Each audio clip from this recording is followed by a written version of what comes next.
Hola, mis chiquitos bellos y hermosos, ¿cómo están mis amores bonitos? Espero que estén muy bien.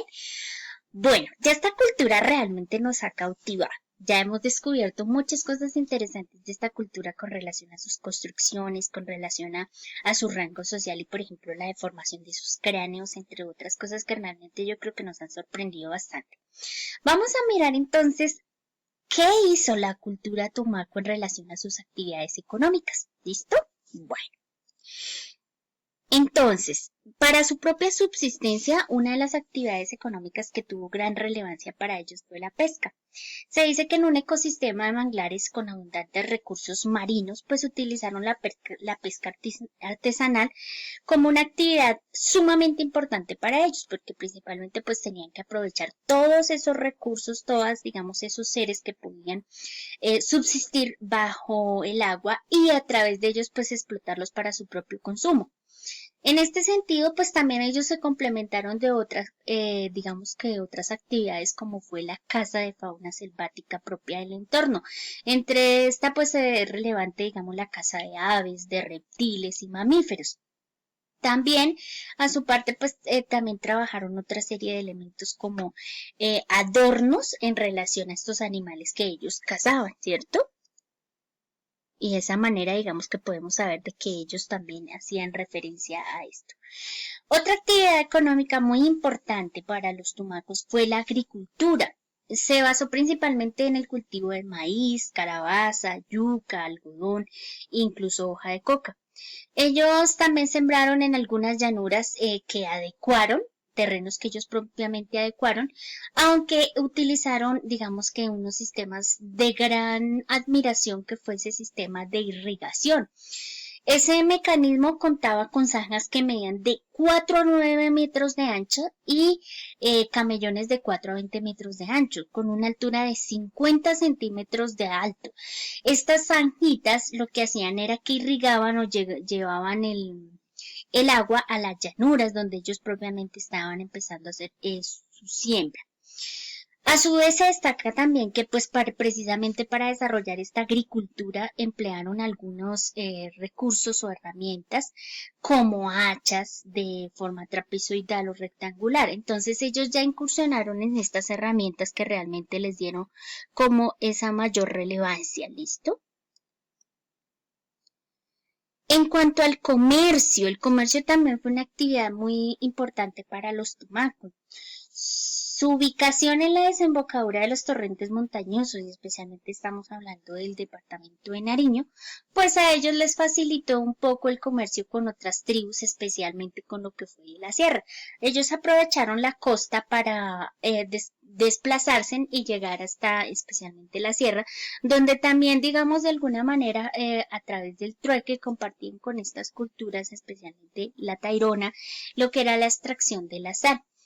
Entonces, digamos que hubo esas redes de intercambio y a su vez ellos también, digamos, de sus propios elementos o los propios elementos que ellos incursionaron, pues hacían como esos intercambios con otras culturas más del centro del país, como fue la cultura muisca, que ya sabemos que se ubicó en Boyacá y parte de Santander, o como fue la cultura quimbaya que estuvo más en Risaralda hacia Antioquia. ¿Listo? Entonces, de alguna manera, el comercio también fue una fuente importante para ellos.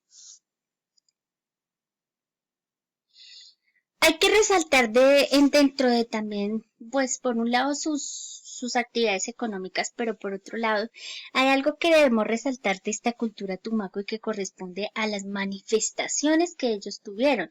Es decir, de qué manera nosotros podemos evidenciar la presencia de los tumacos y su arraigo cultural.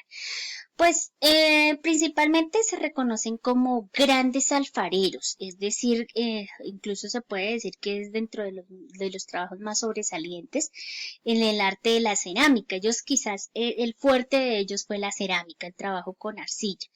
Y utilizaron, se sabe que utilizaron dos técnicas importantes. Una fue la del moldeado a mano y otra fue la de vaciar en moldes. Y digamos que eso se puede explicar a través de que se encuentran muchas piezas repetidas, entonces son exactamente iguales, lo que hace pensar que estas dos técnicas fueron utilizadas por ellos. Es interesante cómo ellos de verdad pulieron estas técnicas, por ejemplo, en el moldeado a mano, porque a través de sus manos, ¿cierto?, figuraban o detallaban cada uno de los rostros, en especial, por ejemplo, los animales de inspiración para ellos, recordemos que era el jaguar, la serpiente, el águila, todas las aves rapaces para ellos realmente les causaba mucha motivación o mucho arraigo cultural. Entonces, esas manifestaciones propias eran también vistas en su trabajo artístico.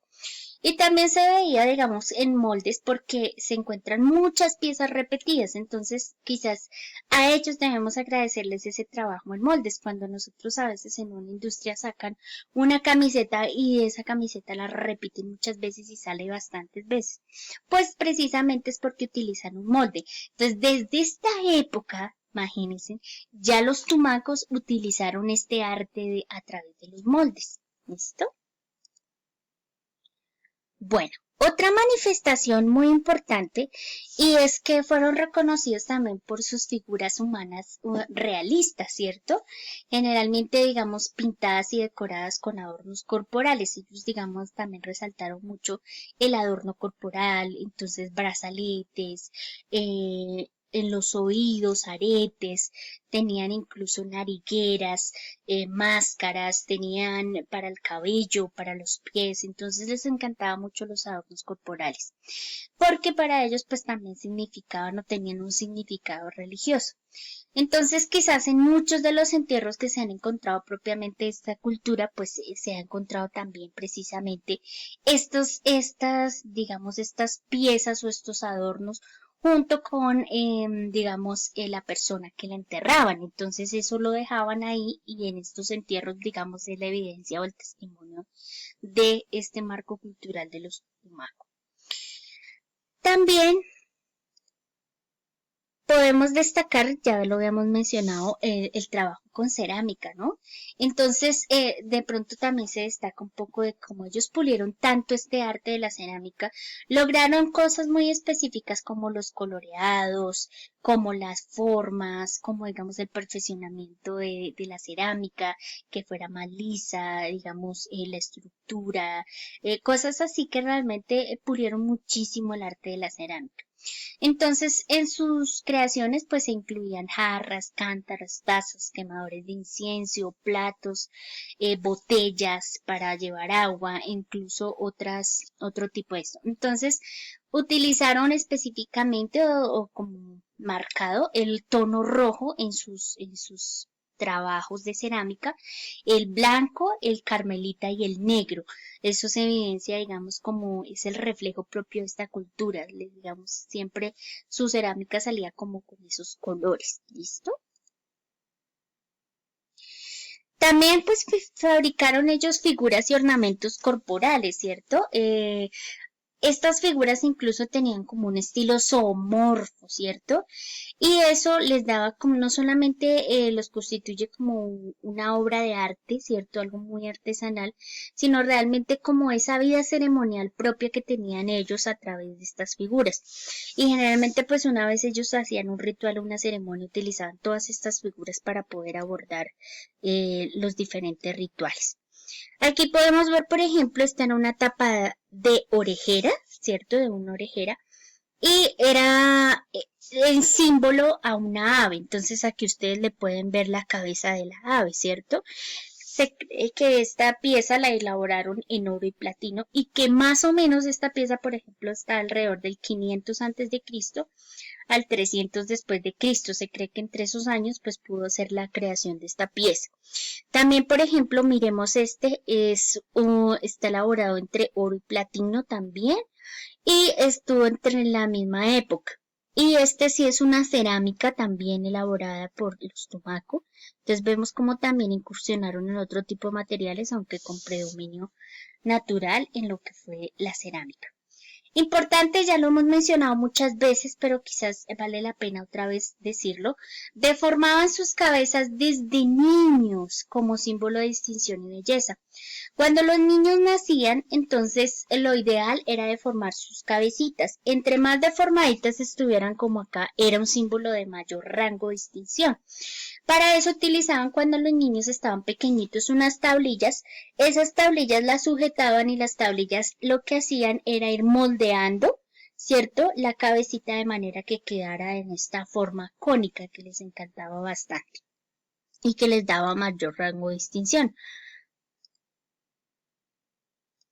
Bueno, mis chiquitos bellos y hermosos, con esto entonces concluimos algunos de los rasgos más característicos de esta cultura tumaco, una cultura también muy interesante que dejó un legado muy especial, que a su vez pues también una vez llegaron los españoles fue conquistada y quizás digamos hay algo muy especial que tuvo esta cultura y es que después de la conquista ellos se habituaron un poco digamos al marco o al régimen español y ellos trabajaron un tiempo o fueron tomados como esclavos bastante tiempo. A diferencia de pronto de la cultura quimbaya, que fue una cultura un poco más, digamos, que le costó bastante trabajo adecuarse, digamos, o someterse a este régimen español. Entonces, ellos sí desaparecieron por completo porque realmente poco a poco fueron acabándose, mientras que la cultura tumaco de alguna manera se pudo adaptar y no obstante perdieron pues todos muchos de sus rasgos culturales porque ya evidentemente ellos tuvieron que asumir o de alguna manera llevar todo lo que era el contexto cultural propio o las creencias propias de los españoles y entonces por ende dejaron digamos todas esas creencias y esos rituales. Muy bien, mis chiquitos bellos, vamos entonces a fortalecer todo esto que estamos viendo sobre esta culturita tan interesante a través del chat siguiendo las instrucciones. Ya nos vemos entonces, mis amores bonitos.